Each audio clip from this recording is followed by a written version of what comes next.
l'heure de l'invité politique en toute franchise. Bonjour Adrien Gindre. Bonjour Maud. Vous recevez ce matin Éléonore Carrois, ministre chargée des Français de l'étranger. Bonjour Éléonore Carrois.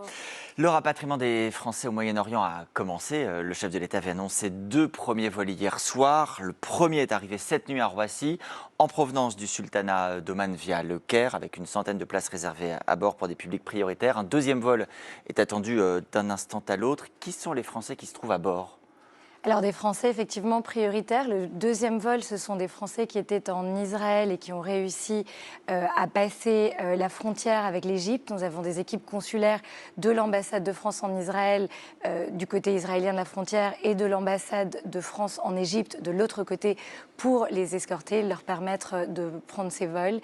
Et donc comme l'a dit le président de la République, comme l'a répété Jean-Noël Barrot, nous nous concentrons d'abord sur les publics prioritaires, sur les familles avec enfants, les personnes qui ont des maladies, les personnes âgées, etc.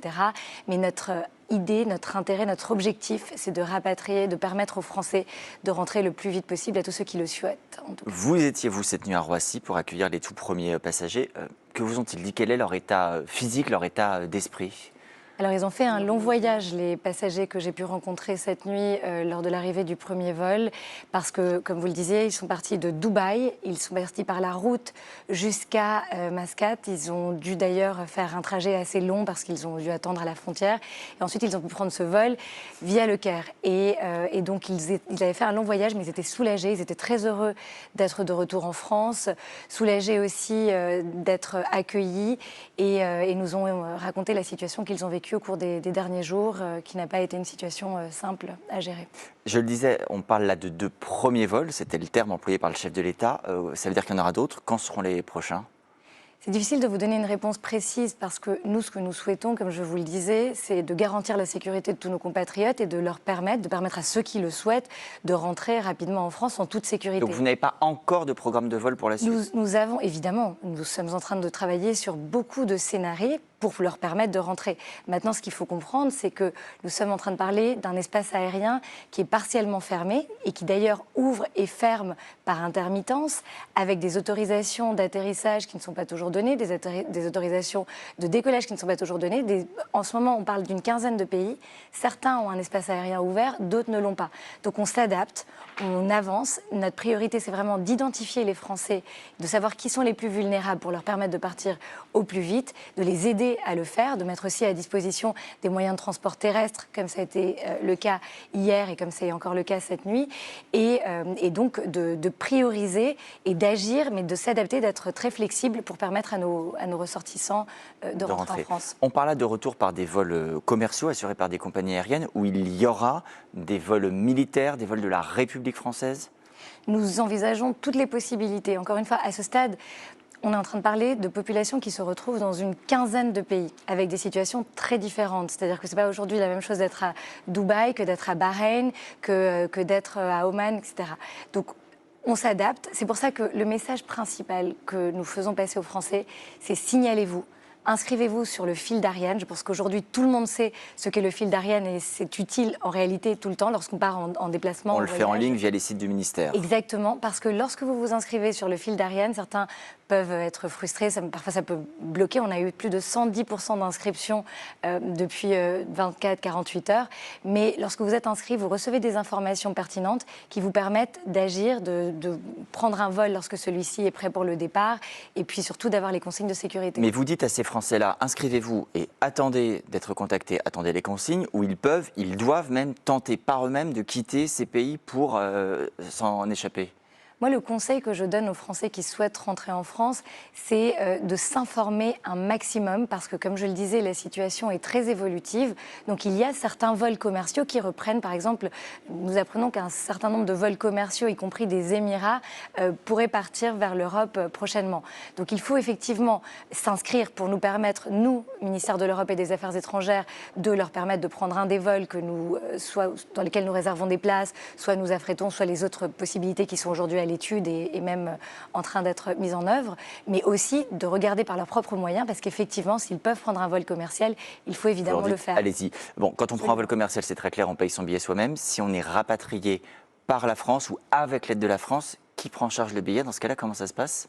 Par exemple, ce qui s'est passé hier, Oui. vous aviez la France qui a mis à disposition un transport sur la route, à peu près 10 heures de route, jusqu'à Mascate pour les personnes qui étaient à Dubaï, qui ont pu prendre ce vol Air France. Et ensuite, nous avons réservé un certain nombre de places à des prix extrêmement avantageux par rapport au prix qu'aujourd'hui doivent payer les Français pour rentrer. Donc ça a un coût, effectivement, mais un coût qui est très réduit. Et puis, il y a aussi des mesures qui sont prises pour les personnes qui sont en difficulté. Il y a notamment ceux qui doivent prolonger un hébergement sur place. Là, pour le coup, c'est à la charge de chacun. Quand on doit prolonger son hôtel parce qu'on n'a pas de vol pour rentrer, là, chacun se débrouille. En fait, tout dépend. Tout dépend du pays. Certains pays ont d'ailleurs permis à certains touristes étrangers de rester gracieusement plus longtemps dans des hébergements. Donc c'est pour ça que vraiment, je ne peux pas vous donner une réponse unifiée parce qu'on est en train de parler encore une fois de 15 pays. Ça se fait au cas par cas. Mais l'avantage que nous avons en France, c'est que nous avons un maillage territorial qui est extrêmement fort. C'est-à-dire que nous avons des consulats généraux, des ambassades, mais aussi des élus consulaires, des élus de terrain, ce qu'on appelle des îlotiers, des chefs d'îlots, qui sont des personnes qui sont bénévoles et qui sont en charge de la sécurité aussi des Français. Et donc ça permet vraiment de répondre au cas par cas, pays par pays, pour pouvoir dire aux Français à quoi s'attendre et comment réagir face à la situation qu'ils sont en train de vivre. Vous avez été interpellé, vous, gouvernement, par un certain nombre d'influenceurs qui sont présents notamment à Dubaï, des Français. Ça a d'ailleurs suscité l'ironie aussi sur les réseaux sociaux. Même le porte-parole des pompiers, par exemple, qui fustigeait ceux qui pensent que l'herbe est plus verte ailleurs. L'influenceur fitness Thibaut InShape lui-même, qui est suivi par plusieurs dizaines de millions de personnes, a lancé. Les influenceurs de Dubaï sont bien contents maintenant de pouvoir trouver la France. On est bien en France, n'est-ce pas? Même si derrière, il a modéré son propos en rappelant le tragique de la situation. L'État considère être au service des influenceurs de Dubaï qui demandent à rentrer en France? L'État est au service des compatriotes. Moi, je suis ministre déléguée en charge des Français de l'étranger, de tous les Français de l'étranger. Je pense qu'aujourd'hui, vu la gravité de la situation, il ne faut pas polémiquer et trier les Français. Je comprends que certains puissent avoir un avis sur les influenceurs. Moi, aujourd'hui, ma priorité, ma seule boussole, c'est la sécurité des Françaises et des Français. Plus gravement, il y a aussi le sort de Cécile Kohler et Jacques Paris, qui sont assignés à l'ambassade de France à Téhéran, en Iran. Leur avocat craint, dit-il, une action de représailles de la part du régime iranien, des gardiens de la révolution. Est-ce que c'est une crainte que vous partagez ou est-ce que vous avez reçu des garanties des autorités iraniennes permettant d'assurer la sécurité de nos compatriotes? Comme vous le dites, ils sont à l'ambassade de France à Téhéran. Nous avons, comme je vous le disais, des équipes qui les entourent. La situation est très évolutive à ce stade. Moi, je ne pourrais pas vous dire que nous avons telle ou telle garantie, mais en tout cas, nous suivons la situation de très près. Et comme pour tous nos ressortissants, notre objectif, c'est de pouvoir leur permettre de rentrer en France. Un tout dernier mot, vous avez souligné à plusieurs reprises que nous avions des ambassades, des consulats, des personnels sur le terrain. Les États-Unis ont autorisé leur personnel diplomatique dit non essentiel à quitter les pays. Chypre, il y a quelques heures, l'Arabie Saoudite, Oman, c'était déjà le cas pour 6 autres pays précédemment. Qu'advient-il de nos personnels diplomatiques? Vont-ils tous rester sur le terrain ou est-ce qu'on envisage également un retour en France? Toutes les solutions sont envisagées et encore une fois, la situation évolue. Ce qui est important, c'est que les Français le sachent, qu'ils sachent que ça dépend des pays, mais évidemment que nous regardons avec la plus grande attention la sécurité des Françaises et des Français et de nos agents, auxquels j'aimerais vraiment rendre hommage. Parce que lorsqu'ils sont en poste dans le Moyen-Orient, ils ont l'habitude de crise. Nous avons d'ailleurs une expérience en matière de rapatriement, d'organisation. Pas de retour pour le moment. Mais à ce stade, non. Mais ça peut changer d'heure en heure. Au moment où je vous parle, ça peut évoluer.